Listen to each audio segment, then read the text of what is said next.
Okay, if you know, on 20th of March, the patent for this has expired.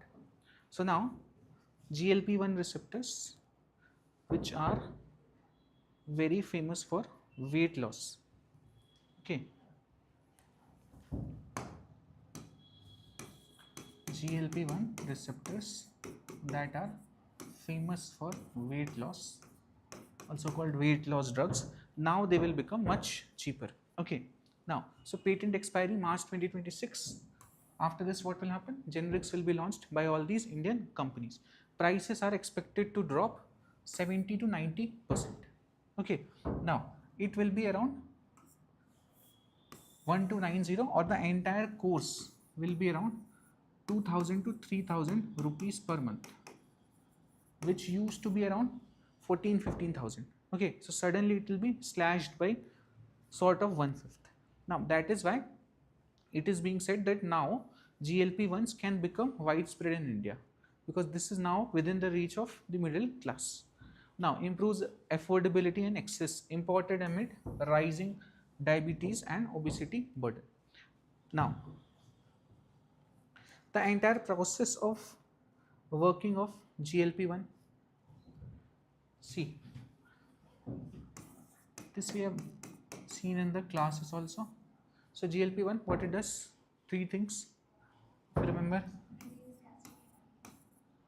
Yeah, yes, so basically delays stomach emptying. Then the main use case was, yes, so basically this is the trigger for insulin release, and the last is it makes you feel full. So these were the three things that GLP-1 does. Now I do expect a question based on these receptors. Okay, these glycogen like peptides and all these. So basically these different kinds of peptides are now being talked about. So what they have found, that these are actually responsible for many of the things that happens in our body. So hormones are released. Hormones we already understood. Now to trigger the release of hormones, there are something known as receptors. Now these receptors are important for all kinds of issues that we face. Okay, for example, like China has developed one for the hair regrowth. Similarly, in the last week's topic was this only, where we discussed around 130 of these similar peptides are being talked about.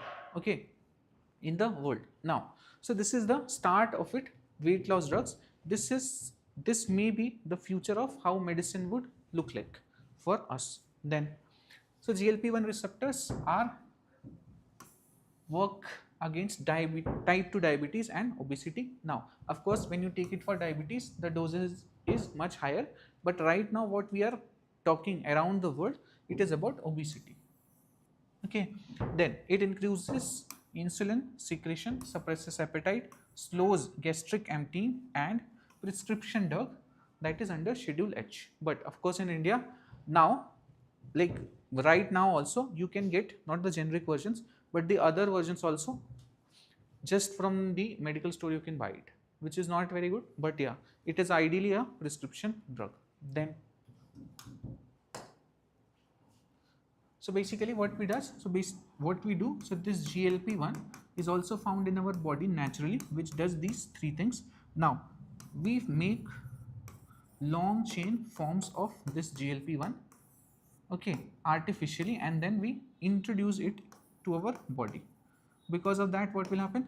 We will feel full, we won't feel hungry, and more insulin will be released. That is why you won't like to eat. Now if you won't like to eat, then of course by simple calorie deficit you will start losing weight. Now one of the side effects that many people have given anecdotal evidence to is actually it kills all kinds of appetite, not just physical, that is for the food. So all kinds of appetite, for example your appetite for feeling strong emotions, that also is gone. For feeling happy about anything, for feeling sad about anything, all that is also affected. Okay, clinical trials are also going on, not clinical trials. So basically there are researches also going on to see the impact of these GLP-1s on other other aspects of our body, okay, especially the mental health effect. Then what are the economic and market implications? So of course market size is around 15,000 crores right now. I think this will be much bigger by 2030. Now 43 companies are entering, okay, to make these weight loss drugs. Now because 43 companies are entering, that's why you can expect that there would be very high competition and it will be available to us at a very cheap cost. Then sales are around 1.2 lakh units per month, and of course there is rising demand. Then strengthens India's generic leadership. Fine. Then next, what is the public health impact?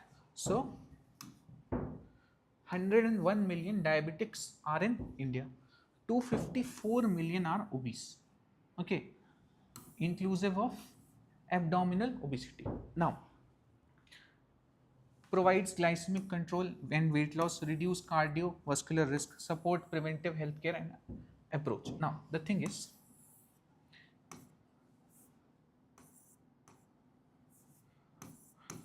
when you are obese, I'm not talking about overweight, I'm talking about obese, that is in usual sense BMI past 30, that is obese. Now for obese people, as you know that all this fat layers are not just stored on some particular areas but also around your organs. You might have heard of fatty liver, correct? So all these are issues that your internal organs also start facing.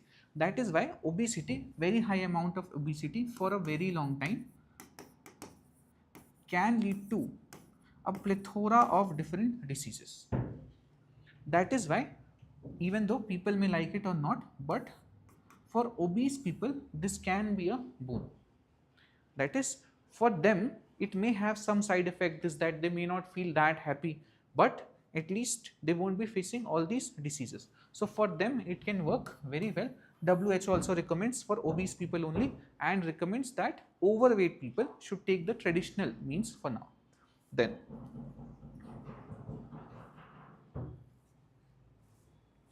what are the key concerns? Now the key concern is of course this around the world. This is cosmetic misuse for weight loss. This is what is going to happen. Nobody wants to lose weight to become healthy. Most people want to lose weight to look good, okay, and that is why you will start seeing that more and more influencers that are not even obese, they will start taking this weight loss drugs, and many people also. Then weak enforcement of prescription norms. As I told you, you can just get it over the counter in India. Multiple brands, quality variation risk is there.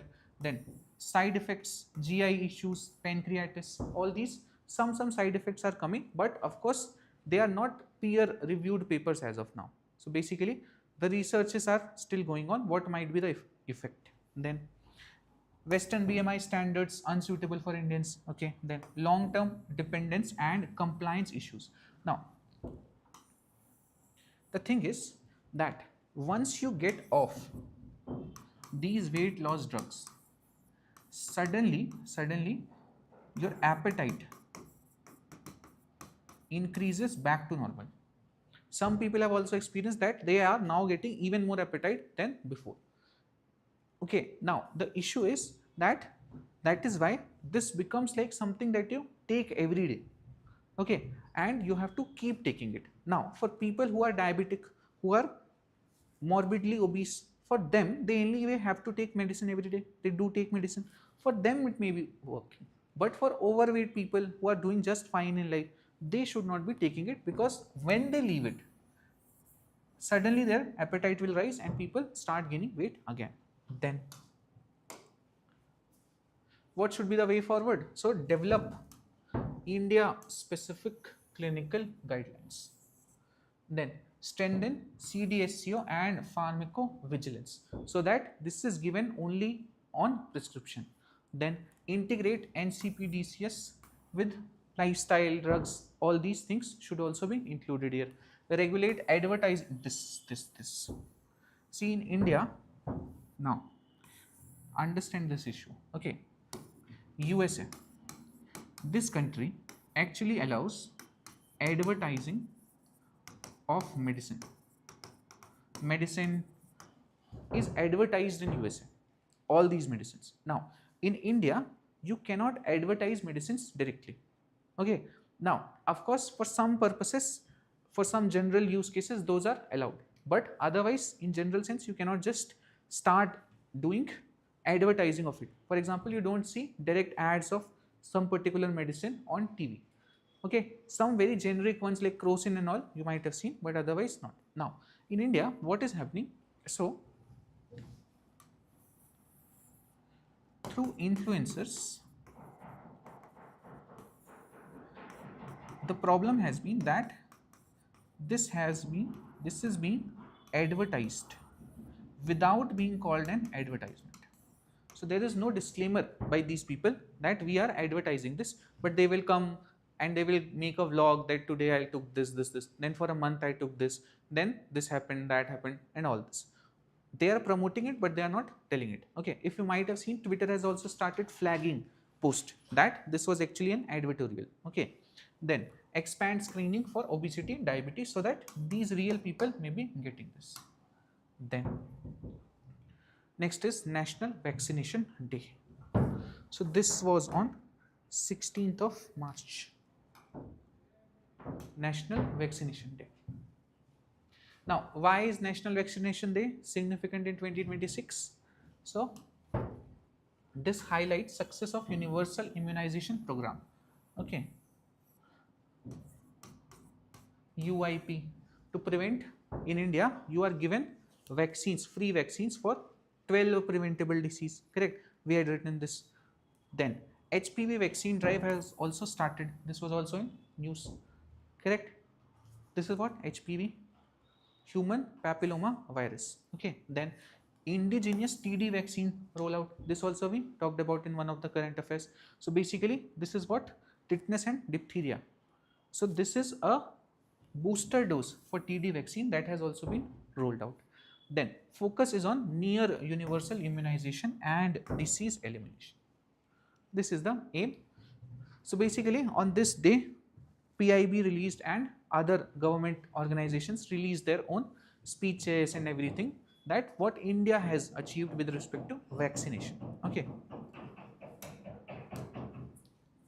how does vaccination strengthen governance, economy and society?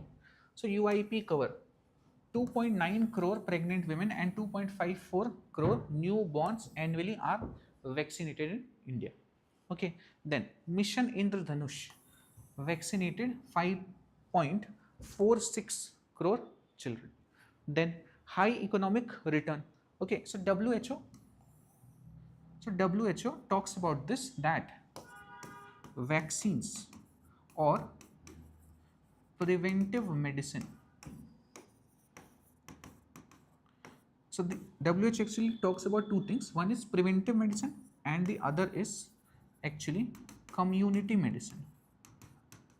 Okay, so preventive medicine and community medicine actually are much lower in cost than the personalized medicine that we are usually taking. The traditional route that when we get ill, we try to get insurance and try to get all the medicines. So WHO, all these organizations, they want that countries spend more on preventive medicine and community medicine. Preventive medicine is what? So that vaccines and so that such diseases are not even spread. Community medicine is of course taking care of the entire community. Now they are also talking about that we should be not in an anthropological centric world. We should look at, there is something known as One Health policy, that is everything together. If all the animals and people, all these are healthy, then only we can secure health for all. So this is community medicine. Okay, now so it has a very high economic return, then reduces out of pocket expenditure. Okay, in India out of pocket expenditure is a major deal. Why? Because we have very low insurance penetration in India. Okay, then improves IMR, MMR and human capital. IMR, MMR is what? Infant mortality rate. Okay. Then promotes gender equity because of HPV vaccination.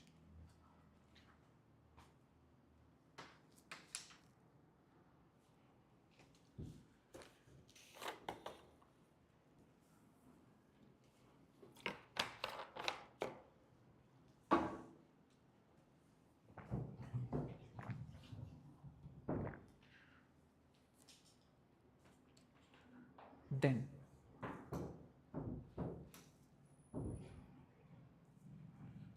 what is the constitutional and policy basis of vaccination in India?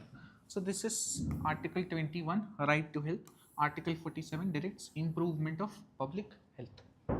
Okay, these are some things that when you are writing answers in GS3, you can mention this in one of the points. Then reflects welfare state obligation, cooperative federalism in implementation. How cooperative federalism? Yes, yes. So basically what happens usually in vaccination, like in COVID also this happened, that central government is usually procuring the vaccines and the vaccination drive is usually carried out by the state governments. Okay.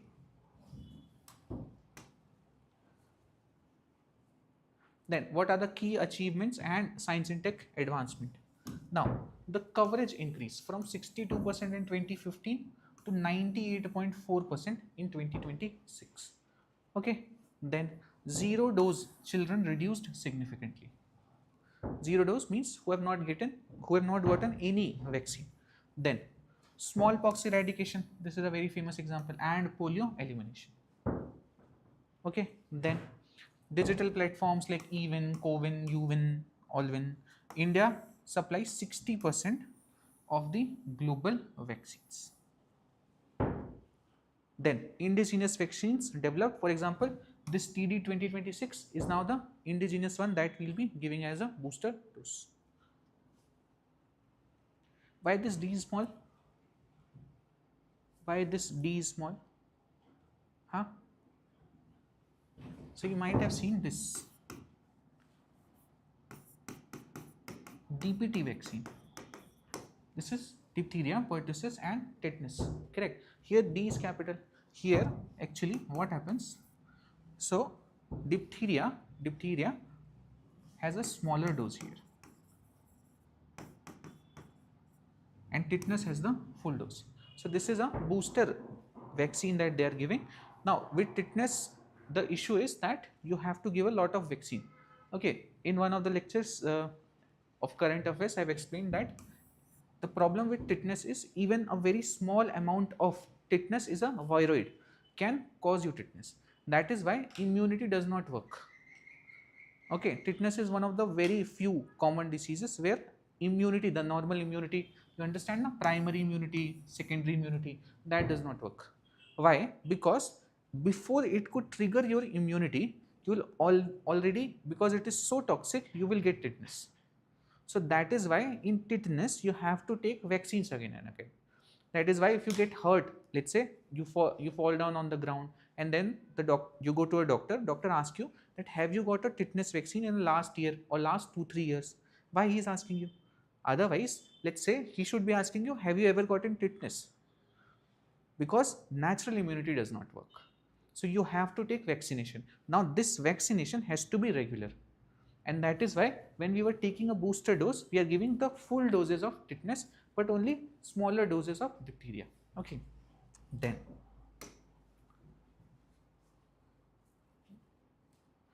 what are the key challenges? Of course, there is regional inequity, vaccine hesitancy and misinformation, cold chain and workforce gaps, digital divide affecting UWIN, a rise in fiscal burden, very generic points. Okay, you can generate them on your own. Then, what is the way forward?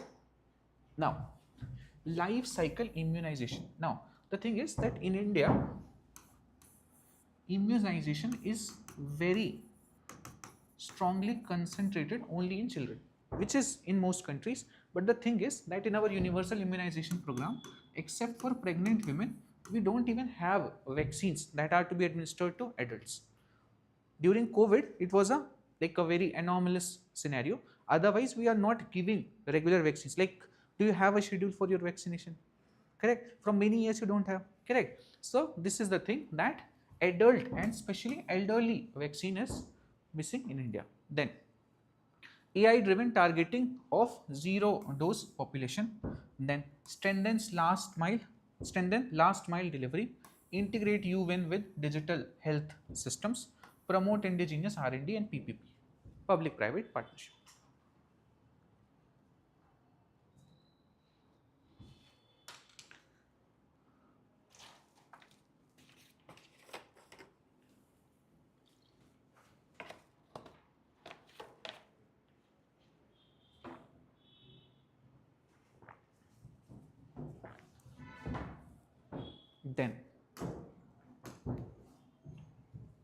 this is India's GPS setback, Navik satellite clock failure. Okay, so Navik's satellite, you know Navik, correct? So in that, the clock system was that was there has failed. Now see, why is Navik in news and why is it important? So ISRO reported atomic clock failure in IRNSS. Then NVS-02 failed to reach final orbit. Reliability concerns in constellation. Then Kargil war lesson, GPS denial by US. Ensures navigation sovereignty and autonomy. So these are the important things that were talked about in the news with respect to Navik. So this was the tipping point why we thought that we should have our own navigation system. Then the problem is that recently this NVS-02, one of the satellite was not able to reach the final orbit. Now our atomic clock, one of the atomic clocks has also failed.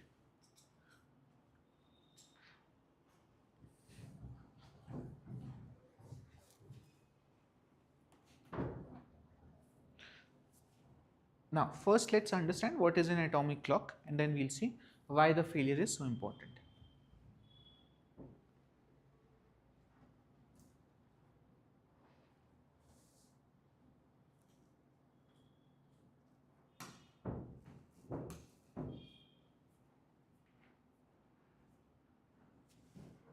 Now see.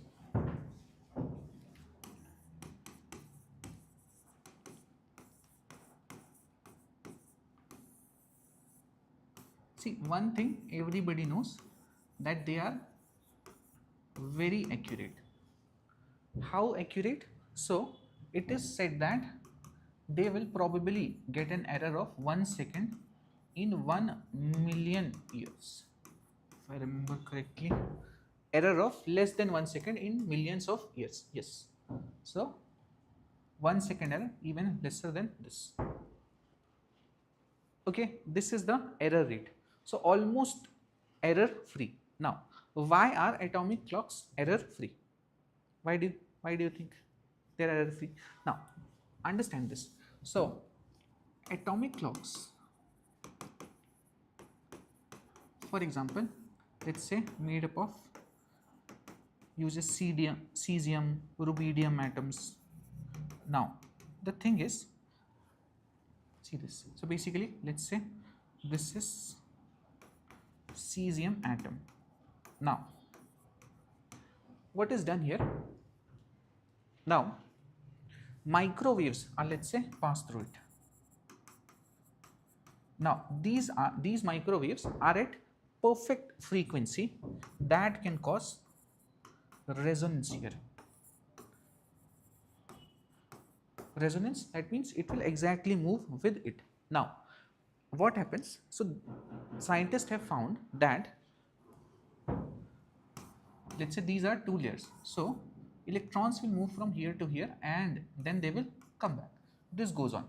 So, they have found that when we send this wave at this particular frequency, what is the amount of vibrations? So, they have found that 9, like 8, 7, 7, 6, 3, 3, some figure like this, these number of vibrations when are completed is exactly equal to 1 second. Exactly equal to 1 second.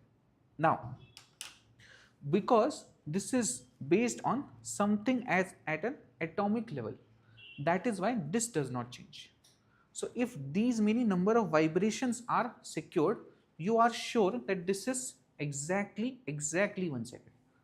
Okay, so now using this atomic clocks are made. Now this we have also seen that when we were learning about quantum technologies, we learned about something known as quantum cryptography, and we talked why quantum cryptography is so strong, because it is not based on some mathematical any principle, it is based on laws of nature. Laws of nature does not change. This is the nature of cesium atom, that it can do these many vibrations in exact 1 second, and this is not going to change. Okay, that is why there is very low accuracy errors. Understood? Now understand why atomic clocks are so important in navigation systems. For example, Navik here. The reason is fairly simple. See, ultimately, if you remember, we learnt about GPS technology. So what was happening in GPS? Yeah, so there was tri-iteration, correct? So 3 satellites and one more, fourth was for error correction. Now, how it was working? So basically, all these satellites do what? They keep on releasing signals like this throughout the area. Now, the phone that you are having, this phone actually gets these signals. When your phone gets these signals, then it is able to calculate at what distance it is from, let's say, this particular satellite. Then if there are 3 satellites like this, so this is your phone, this is 3 satellites. Now from this satellite it got to know that it is at this particular distance. Then what will happen? Similarly from this and similarly from this, the intersection of 3 circles give you the exact location, exact point. This is tri-iteration principle. Okay, the fourth one is there because there might be some error because it has to cross through the entire atmosphere, this, that. So to correct the error, then you have another 4th satellite. Now in this, if you look, how is distance being measured? How is your phone measuring distance from, let's say, this satellite 1? How is it measuring the distance? Yes. So basically the speed is actually constant. Yes, approximately speed of light. So now this factor is gone. Distance is equals to speed into time. So this is almost the same. Now what remains? Time. So the accuracy of your time decides the accuracy of the distance. So if you want a very accurate navigation system, you need very accurate timekeeping system.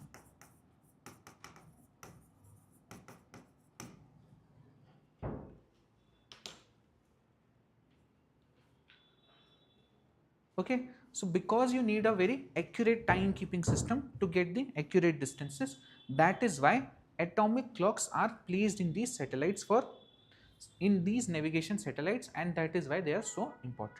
Understood?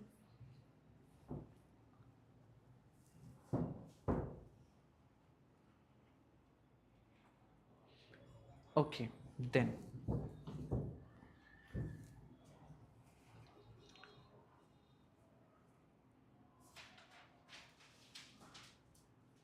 yeah. Now, what is NAVIC and its coverage? So, India's indigenous regional navigation system coverage is India plus 1500 km beyond. UPSC had given one wrong statement where they had written, I think, 5500 km. Correct? That was wrong. India and its neighboring areas is what it covers. Now extended area, so 30 degree to 50 degree, this is fine. Then services is SPS and RS. Correct? These are the 2 services. One was specialized for the military purposes during war and other is what you can use in your phones and for civilian purpose. Then accuracy is 5 to 10 meter in India and 20 meters in the extended areas.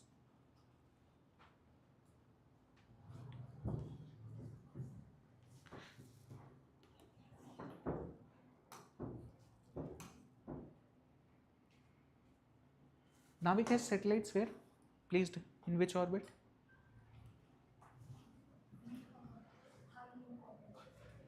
Which orbits? 3 and 4 in GSO and GEO. Okay, these are examples of what kind of orbit? These are high Earth orbits. Now, why we have placed it in high Earth orbit? If you look at the world, GPS systems were placed in the medium Earth orbits. Why medium Earth orbits? Because it used to give us low medium, high. Now, the low ones used to give us very good resolution, correct? But the coverage was very small. The high ones give you low resolution, but the coverage is very good, correct? So here in the high earth, you have very good coverage, but the resolution is low. While here in the low earth, the resolution is very high, but the coverage is too small. Correct. That is why they started sending satellites to the medium Earth orbit to manage both of these use cases. So they placed it in MEO. Now, India, because India didn't want to make a complete system that will cover the entire world, which is so widespread and used as GPS, we just wanted it mainly for after that Kargil war situation. That is to deal with wars and to get some indigenous ability for navigation as well. Now, for that we were trying to develop. So our main focus was that we should not be going very low economical and start sending many satellites to low Earth orbit, this that. So let's just send in the high Earth orbits now and then try to get maximum coverage in minimum number of satellites. That's why only 7 satellites we have and it is working fine. Okay. Now, by the way, one thing that we are seeing in the space tech, there was also an article that a lot of congestion has occurred in low Earth orbits. So what they are finding now, so sending satellites has become cheap. Okay, now once sending satellite has become cheap, coverage is not an issue. Because Starlink let's say plans to send 8,000 satellites in the low Earth orbit. So coverage is not an issue. If coverage is not the issue, isn't low Earth orbit the best thing? It has to travel the least distance, least distortion, very high resolution observation, and sharing of information is very easy. Also, if there is some issues, let's say in the satellites or anything, then you have International Space Station. So everything can be calibrated there. And that is why more and more things are shifting to low Earth orbit. That usually had to be in the high Earth orbits. And that is causing all the congestion. Then, what are the key features and advantages of Navik? So, dual frequency bands, LNS, better performance in difficult terrains, independent of foreign system. This is the main reason. Supports land, air and maritime navigation, used in smartphones, tracking, disaster management. Okay, recently, so earlier there used to be certain changes that had to be made, then only it could be used in your phones. Now they have done something so that you can use Navik directly on your phones. Okay, but most people are not using it anywhere. Main reason was this independent foreign systems, and now we have also developed certain systems for air and maritime navigation. So we are integrating Navik in our own air and marine navigation.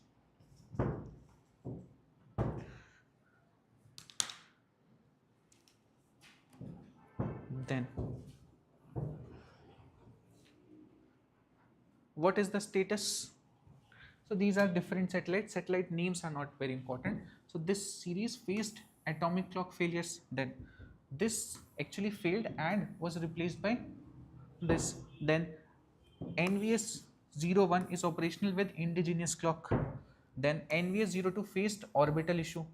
As we read that in the last final orbit it could not reach. Only 4 satellites are now fully functional. Okay, so actually we had sent 8, one was never reaching. So ultimately we had 7, and if you talk about fully functional, so basically they will be ignoring all of these where there is clock failure or there is some other issue. So ignoring all of them, 4 are fully functional now. Okay, but why it is still working? Why it is still working? Yeah, so because if you remember in high Earth orbit, if you talk about GEO and GSO, each of them could cover approx 1/3 of the Earth, and because we are covering only India and 5,500 km around it, that is why the coverage is still huge. Okay, so it is somehow able to manage it. Then new satellites have 12-year life and L1 band. This is fine. Then what are the technological and policy development? So indigenous rubidium atomic clocks developed. Just you need to remember these two names. One is cesium, other is rubidium. These are the most common ones that are used in atomic clocks. Then NAVIC enabled chipset made by Qualcomm. Then AGIT microprocessor integration is planned, mandatory for commercial vehicles. Then recognized by US and allied systems, will serve as India's reference time. Okay, all these are different developments that have taken place over the years. Then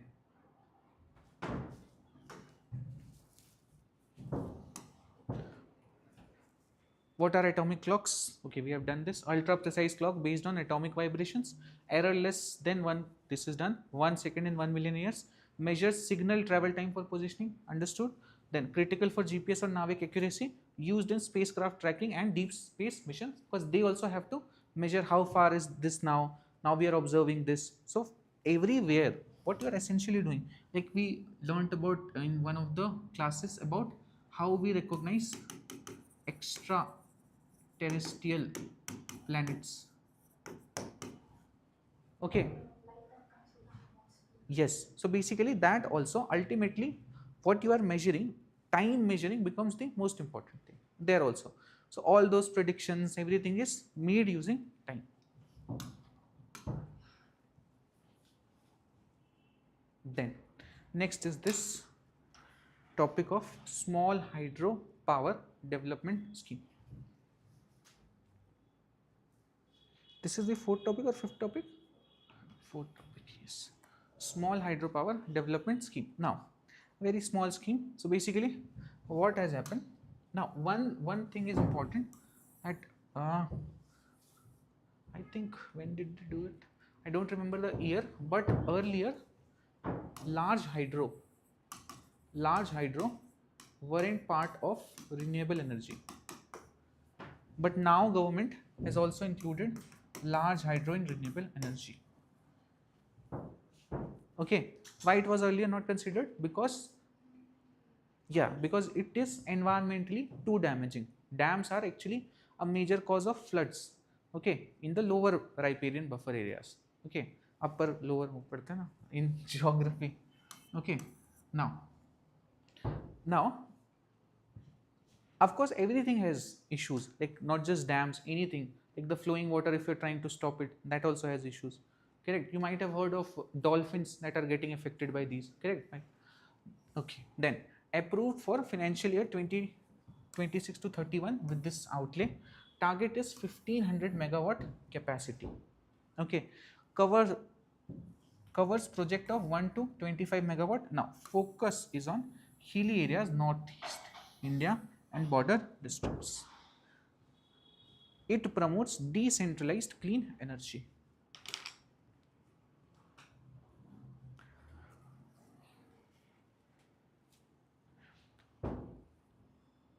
This was also a PYQ, that which of these are decentralized energy sources? Decentralized and centralized energy sources. Decentralized is where the production of the energy and the consumption of the energy is almost at the same place. For example, let's say I'm using a battery here, or I am placing a solar panel just above this building, so very close to it. When the production and consumption of electricity is very far off, then it is considered centralized power. Okay, that is usually done in nuclear power plants, thermal power plants. Okay, all these are, they are generating a lot of electricity and then they are supplying it everywhere. Okay, for example, in my state Chhattisgarh actually exports, not export is not the right word, it actually sells electricity to 5 different states. So basically where they are producing in those same coal belt region, and then they are providing it to different states. Then, so here the focus is on hilly areas, northeast and border districts.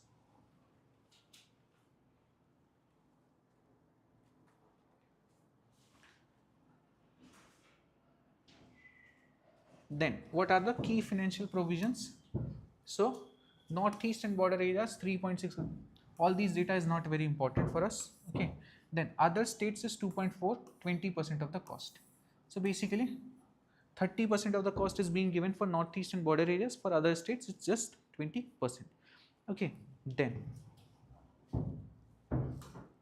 30 and 20. Then key benefits of the scheme. So this is a 15,000 crore private investment is expected.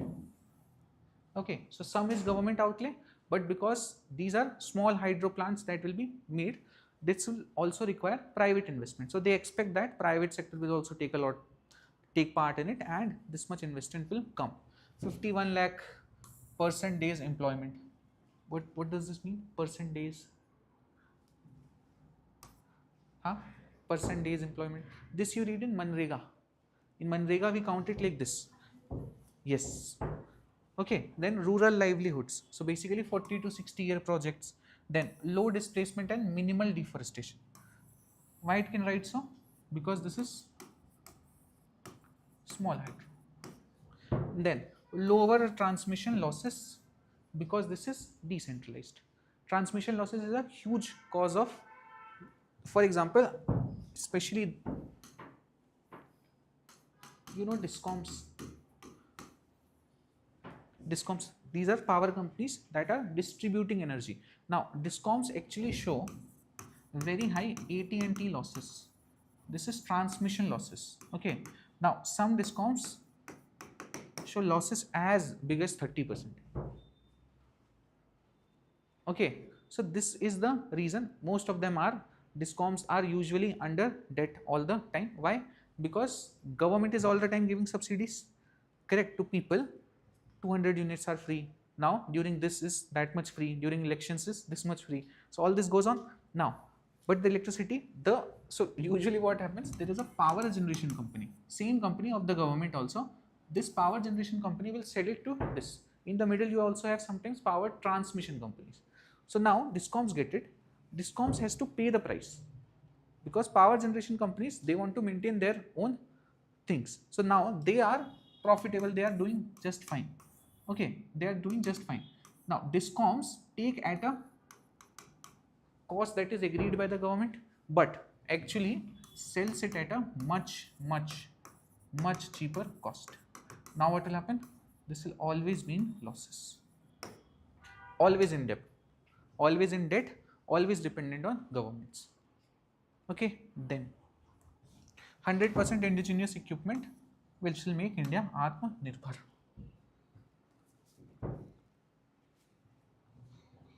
Then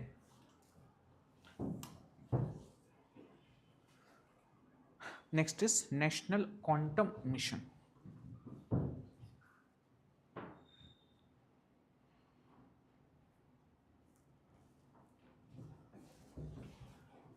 Okay, so now National Quantum Mission, 23 quantum labs have been approved, almost 100 proposals had come. Now expansion of India's quantum ecosystem, focus on quantum computing, communication, sensors, marks entry into next gen computing race. So the thing is, news is this much only. These many quantum labs have been approved. Now this is just, so this is, of course this won't be asked, but question can be on National Quantum Computing Mission or Quantum Mission. So quantum mission is what we'll understand. Okay, what are the features on all this?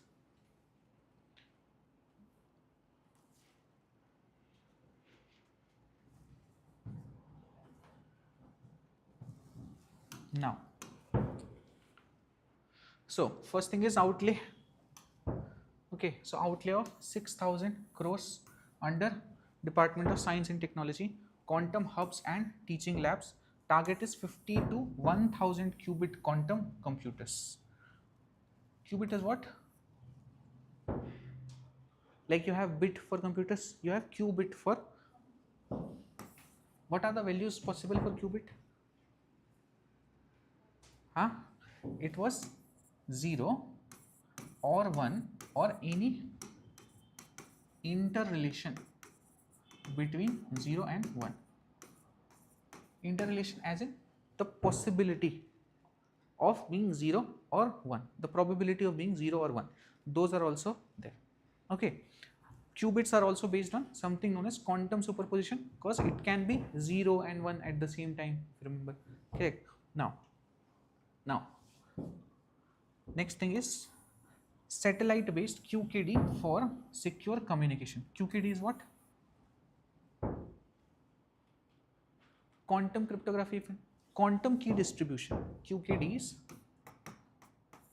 quantum key distribution. Now, I think we have talked about this in the class that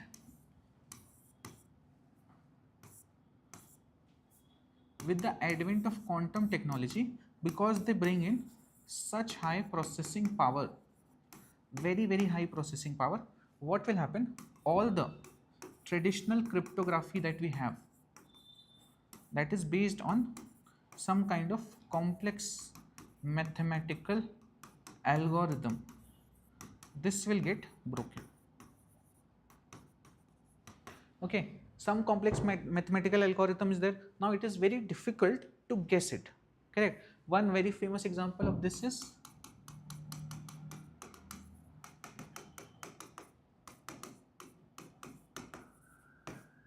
n1 into n2 being equal to m, where n1 and n2 belong to prime. Now this direction is very easy. If you know both the prime numbers, you multiply it, you get to the value of m. But getting it back becomes very difficult. But this is still mathematics, correct? Why it is difficult? Because right now guessing all the prime numbers that are made up of thousands of digits, then doing permutation and combination to get whose multiplication might be m is very difficult, correct? But this is just a limitation on the computational ability that we have now with the supercomputers. But once we have quantum technologies which have much higher processing power, then they can find out. With this m also, they can find out n1, n2 without starting to hallucinate or get hanged. समझते ना? Computers get hanged. Okay, so that won't happen and they will be able to calculate it. Now, that means all the cryptography, everything that is secured on the network, on the internet, everything will be broken down. And that is why they are talking about that we need to shift to quantum cryptography or cryptography that is quantum safe. This is called quantum safe cryptography, safe from quantum technology. Some websites, some institutions have also started making pushed or making way words towards quantum cryptography for this reason only. Okay. Now, so satellite based quantum key distribution for secure communication. Now, quantum sensors for defense and healthcare. Why quantum sensors are so good? Because as you understand, yes, so basically quantum sensors are very good because they work only in a particular environment. If there is slight change in environment, it will cause something known as quantum decoherence. That is, they won't be in coherent state anymore and entire thing will be broken. So that is why now if just by slight change they suddenly start showing some different things, that means they can be used as sensors. Sensors is what? Anything that can detect change. Now quantum technology can detect very minute changes, can get affected by it. So they make for the best sensors that we can make.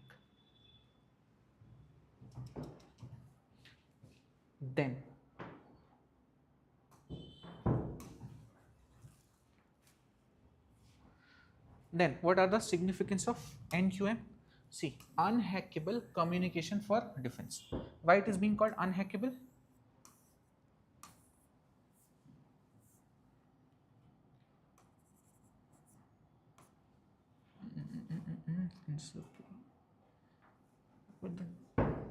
Quantum superposition and what was the other principle?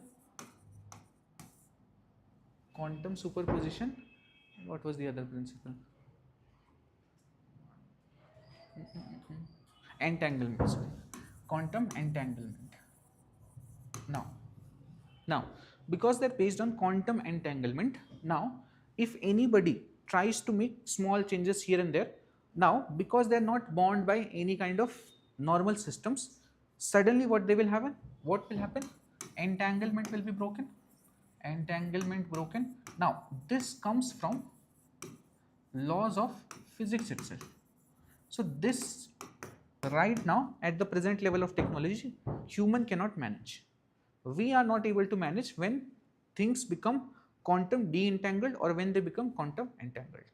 It is not possible for us that if two things become de-entangled, we can entangle them again.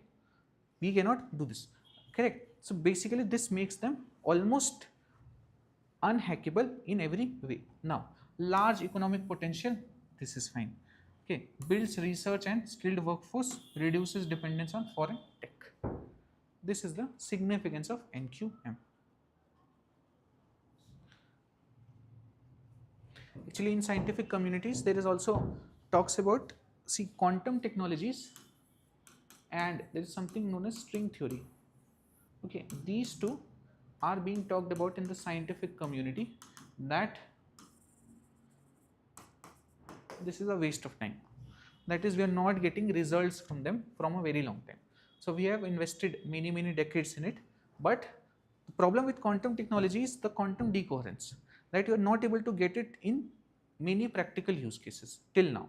So till now we have not been able to decipher how we can put them to, like, in the controlled environment, it has shown a lot of capability, but not in the real world. And string theory is a theory that tries to explain many things simultaneously, which it not has been able to. Then next is, what are the key challenges? So first thing is, of course, technologically we are lagging behind US and China, shortage of skilled manpower, high cost of infrastructure and R&D, coordination issues among agencies, low private sector participation. Same issues that India always have, that one is we are lacking, other is about manpower. Then this mnemonic, if you remember, if you don't remember anything, just expand this. This used to be R&D, and this was infra, this was supporting industries. For example, in this case, fabrication in other labs. Then H was human resource development, and the last was international collaboration and industry academia linkage, industry linkage. Okay, so this is how you can expand it. Of course, some issue might be missed here or there, does not matter. Ultimately, you have to write the key challenges. It will help you write it faster. Okay. Then, if you have given mains paper, you will understand that each segment of each answer cannot be very good. Okay, so there has to be mechanisms where you are able to, you understand that challenges is not something that can give you a lot of positive marks. So your aim should be that I should cover this in limited time and then move forward. If you try to do best in every segment, you won't complete the paper. Every person that gives the exam knows that he can write better answers for each of them if given more time, but there is no more time. Okay, so that is why we have to prepare this. Otherwise, if you ask me that write the challenges for this and you give me time, of course I won't be using mnemonics like this. I will think thoroughly. But in UPSC, what you have to do, whatever thinking you want to do it at your home, make a mnemonic out of it, and then just remember the mnemonic. Okay, that is the way. There is no other way. Then what is the way forward? So expand labs and interdisciplinary education, promote public-private partnership, increase global collaboration, focus on niche areas like communication and sensing, regulatory and cyber security framework.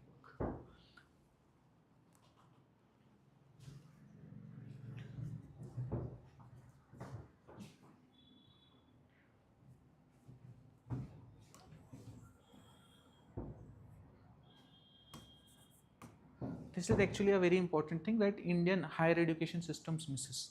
Okay, if you are ever writing questions on higher educational institutions in India, always this is one major issue, that if in India what happens, once you enroll in a particular branch, particular field, then most of the courses are compulsory, and there is not much space for you to do any interdisciplinary research, or most things are pre-decided.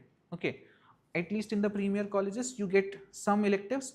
In most colleges it just goes on, this is the subjects that you have to do this year, that year, it goes on like this. And that is why there is serious lack of interdisciplinary research. If you look at higher educational institutions in other countries, they even provide courses for arts and all. So basically if you want to take, I can take a piano class and score very good in piano and get 10 pointer out of it. That will also be counted in my pointer. Okay, so that is how interdisciplinary they have got, and we are still searching that his branch ka hai, how he is doing this branch, how he is doing this. So interdisciplinary research is a major issue. Okay, I think that is it. Yeah, that is it. Thank you.